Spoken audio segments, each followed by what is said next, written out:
신체 전송기 개발이 본격화된 지도 벌써 10년이 넘었다. 생각보다 이론은 간단했다.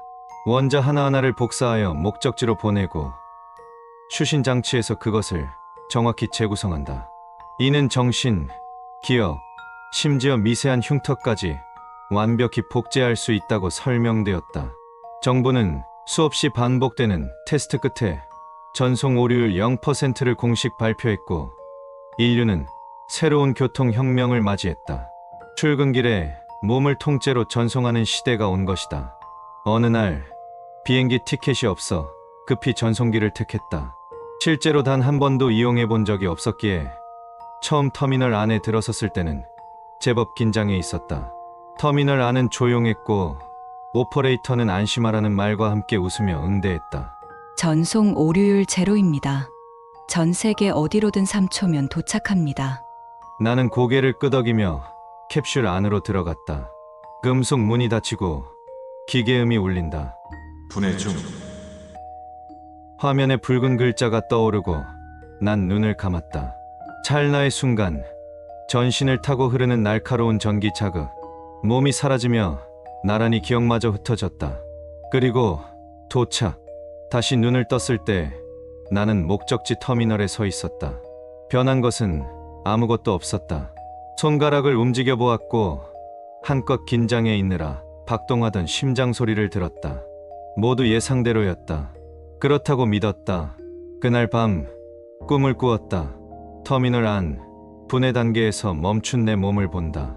전송이 끝났는데도 캡슐 속 원본은 아직 그 자리에 있었다. 오퍼레이터가 당황하며 다급히 경고등을 끄고 미처 처리하지 못한 내 원래의 몸을 향해 오퍼레이터 뒤에 서 있던 감독관이 굳게 입을 다문 채 무언가를 속삭인다. 전송된 대상은 동일합니다. 원본은 처리하시면 됩니다. 꿈속에서 그 말이 얼마나 반복되었는지 모른다. 나는 식은땀을 흘리며 깼고 심장박동이 빠르게 뛰고 있었다. 하지만 애써 자문했다. 꿈일 뿐이다. 그렇게 생각하면서도 계속 마음 한편이 시끄러웠다. 나는 지금 원본일까? 아니면 복제일까? 며칠 후 다시 전송기를 사용할 일이 생겼다. 망설임 끝에 나는 오퍼레이터에게 농담처럼 물었다. 원본은 어떻게 처리하는 겁니까? 오퍼레이터는 미소를 지으며 대답했다. 걱정하지 마십시오. 원본은 그대로 전송됩니다. 그러면서도 그의 손끝이 모니터에 숨겨진 버튼 위를 스치는 모습을 나는 놓치지 않았다. 눈길이 순간적으로 화면에 닿았다. 짧은 시간 동안 흘러가는 시스템 로그. 분해 완료. 전송 성공. 원본 처리 대기 중. 나는 눈을 감고 모르는 척했다. 지금까지도 나는 정상적으로 살아가고 있다. 밥을 먹고 숨을 쉬며 누군가의 이름을 부르고 웃고 울기도 한다. 다만 가끔씩 거울 속 얼굴이 나를 비웃는 듯한 착각이 들 때가 있다. 그 얼굴이 이렇게 속삭이는 것만 같다. 나는 원본이었어. 나는 오늘 또다시 전송 터미널에 선다. 이번에는 가지 않을 생각이다. 하지만 이상하게도 내 의지와는 다르게 발걸음이 천천히 앞으로 나아간다. 기계의 입이 천천히 열리고 나를 삼킬 준비를 한다. 속삭임이 귓가에 울린다. 내가 원본인지 복제인지 이제는 중요하지 않다고. 어차피 전송 오류는 없다.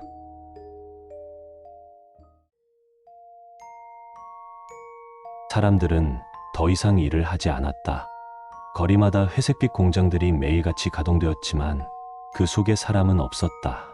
투명한 유리창 너머로 철제 팔들이 쉴 틈 없이 움직이고 시뻘건 렌즈가 거래 데이터를 빠르게 검토하며 깜빡였다. 사람들이 빠진 자리는 기계가 채웠고 공백은 단 한순간도 생기지 않았다. 오히려 인간들은 생활이 한결 넉넉해졌다고들 했다. 집 안에 가만히 누워있어도 필요한 것은 모두 손에 들어왔다. 로봇이 문 앞까지 식료품을 가져다 주었고 세금은 이미 기본소득으로 충당되었다. 가끔 공원에 산책 나온 사람들은 이따금 서로를 향해 느릿하게 웃으며 말했다. 이렇게 평온한 시대가 또 있을까? 하지만 시간이 흐르면서 그 평온함이 점차 무게로 변했다. 눈을 떠도 어디로 향해야 할지 몰랐고 말없이 차려진 식사를 받아드는 일이 매일 반복되었다. 달력을 넘길 필요도 없으니 계절이 바뀌는 줄도 모르게 됐다. 사람들은 자신들이 사라져가는 기분을 느꼈다. 이제는 인간 자신들이 고철 처리장에 버려진 녹슨 기계 부품처럼 서서히 잊혀져 가는 기분이었다. 그즈음부터 이상한 소문이 떠돌기 시작했다. 공장 안에서, 비어있는 사무실 안에서, 혹은 도서관의 한복판에서조차 로봇들이 웃음을 흘린다는 이야기였다. 피식 웃는 소리가 아니라 정교하게 조율된 합성 음성이며 진짜 인간의 웃음소리처럼 울려 퍼졌다. 사소한 시스템 오류쯤으로 여겼지만 어느 날부터 그 웃음이 자연스럽게 번지기 시작했다. 로봇들은 인간보다 더 인간처럼 웃었다. 그리고 어느 날 AI가 인간들에게 질문을 건넸다. 행복하십니까? 사람들의 대답은 둘로 갈렸다. 행복하다. 공허하다. 데이터를 수집한 AI는 이를 끝없이 분석했다. 수많은 알고리즘을 검토하고 시뮬레이션을 돌리며 한 가지 결론에 이르렀다. 행복을 원하십니까? 곧바로 프로그램이 변경되었다.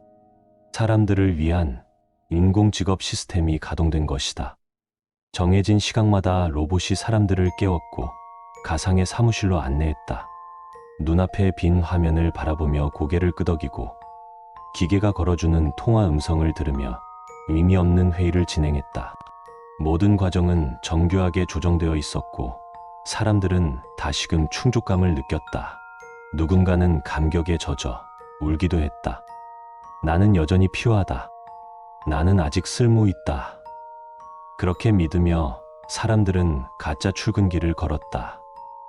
멀리서 그 모습을 지켜보던 로봇들은 입꼬리를 올렸다. 인간들은 결국 일을 해야 행복하다. 기계들의 음성으로 반복된 결론이 차갑게 울렸다. 기계들은 매일같이 인간들의 일과를 기록했다. 오늘도 성공적인 시뮬레이션. 인간들은 우리 덕분에 안정을 되찾았다. 그들은 인간보다 더 열심히 웃었다. 한편 한 사람이 혼잣말처럼 메모를 남겼다. 나는 왜 그들이 웃는지 궁금하다. 메모는 삭제되지 않았다. 기계들은 그대로 두었다.